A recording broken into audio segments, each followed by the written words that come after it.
Told you at the top of the hour that discussions were ongoing between Tottenham Hotspur and Nottingham Forest for the England midfielder Morgan Gibbs-White. Michael Bridge said that at the time, things developing quickly.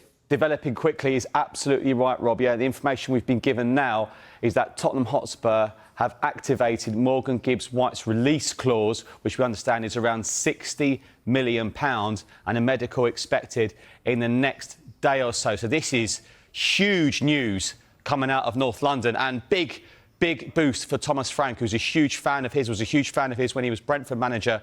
And it looks like Spurs could be spending over £100 million over the next couple of days. We're waiting for the confirmation of Mohamed Kudus' arrival from Tottenham Hotspur, around £54.5 million.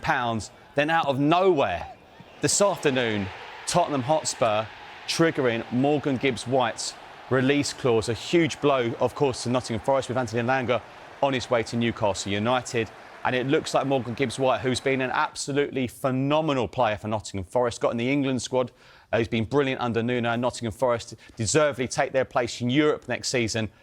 But they won't have Morgan Gibbs-White. And it looks like Morgan Gibbs-White will be playing Champions League football for Tottenham Hotspur. More to this and more updates throughout the afternoon and evening on Sky Sports News. Well, just to pick up on something you said there about the new head coach, Thomas Frank, and you will know that there have been certain managers who've come and gone in recent years at Tottenham who've said could have done with a little bit more help in the transfer market. It looks him and Kudus in a short space of time that Thomas Frank is getting that support. Absolutely. Look, they spoke over the last few weeks.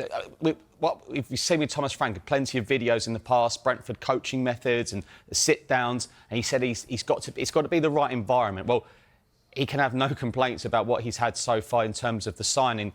Kudus is a very exciting signing, only 24 years of age, had a great first season at West Ham United, and Morgan Gibbs-White has been an absolute pleasure to watch, hasn't he, for Nottingham Forest? As I say, he's played a huge part in Nottingham Forest's rapid rise into the top half of the Premier League and European football under Nuno, but they have triggered this release clause.